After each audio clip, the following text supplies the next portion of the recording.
नमस्कार बंधुरा आबारो एक नतून पर्वे आपनादेर सबाइके स्वागत।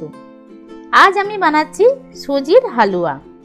देखतेई पाच्छेन बंधुरा नर्माल सुजिर हालुआ थेके एकटु अन्यरकम देखते लागछे ताई ना।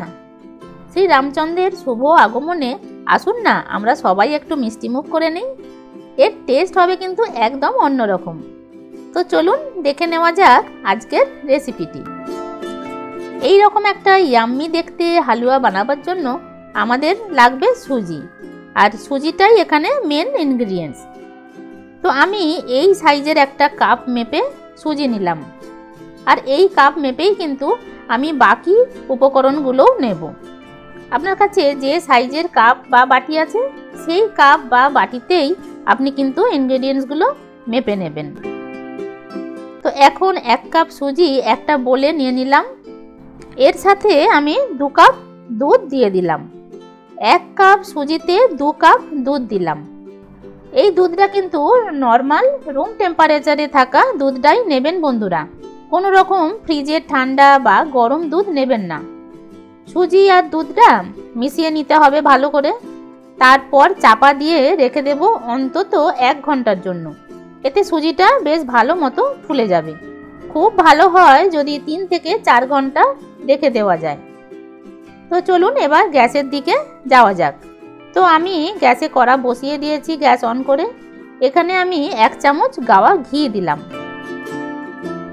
ঘিটা গরম হয়ে গেলে কিছু ড্রাই ফ্রুটস আমি ভেজে নেব, যেমন কাজু, কিশমিশ, পেস্তা আর আমন্ড। এই সব ড্রাই ফ্রুটসগুলোকে আমি আধ ভাঙা করে নিয়েছি। কিছুক্ষণ ভাজার পর এই 1-1.5 মিনিট ভেজে নেবার পর বেশ ভাজা ভাজা হয়ে গেছে। এবার আমি তুলে নেব বাটিতে। এবার এই কড়াতে যে পরিমাণ ঘি আছে এর সাথেই আমি 4 চামচ ঘি আবারও দিয়ে দিলাম।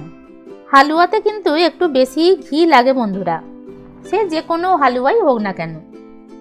এবার এই গরম ঘিতে দিয়ে দেব চিনি। 1 কাপ সুজি নিয়েছিলাম, তো আমি এখন 1 কাপ চিনি দেব। ঘিতে চিনিটা ভেজে নেব, আর এতেই কিন্তু কালারটা দারুণ হবে, এর স্বাদটাও হবে অন্যরকম। কি লোভনীয় দেখতে হয় এইভাবে সুজির হালুয়া বানালে।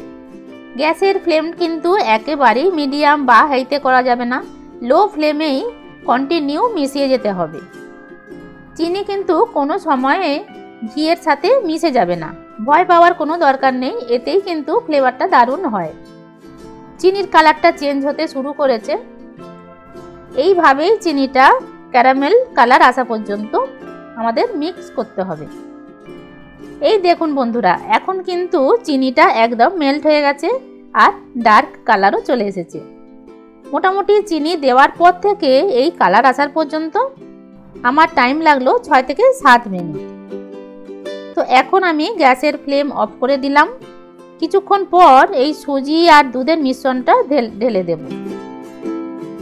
তো এখন আমি গ্যাসের ফ্লেমটা অফ করে দিলাম, আর গ্যাসের ফ্লেম অফ করে দেওয়ার পর কিন্তু আমি সুজি আর দুধের যে মিশ্রণটা করেছিলাম সেটা আমি ঢেলে দেব এই চিনির সিরাপে।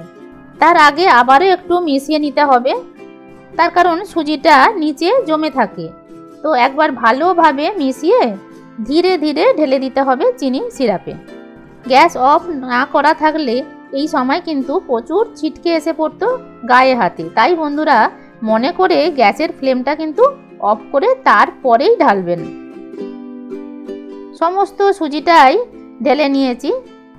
এখন আমি গ্যাসটা আবারও অন করে দিলাম।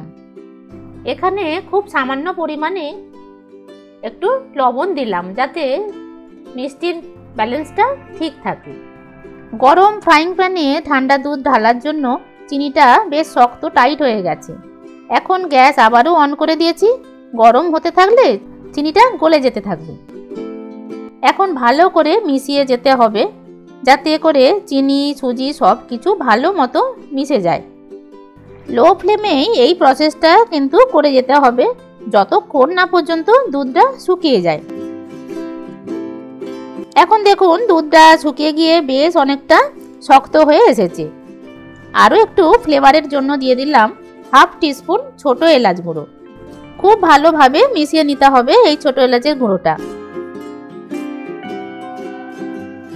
সুজিটা এবার ঘি ছাড়তেও শুরু করেছে। এই সময় আমি আরও 1 চামচ ঘি এতে দিয়ে দিলাম। এতে দারুণ একটা শাইন ভাব থাকবে। আর শেষে 1 চামচ ঘি দেওয়াতে ঘিয়ের গন্ধটাও থেকে যায়। আপনার যদি খুব অসুবিধা থাকে তো এই সময় ঘি নাও দিতে পারেন।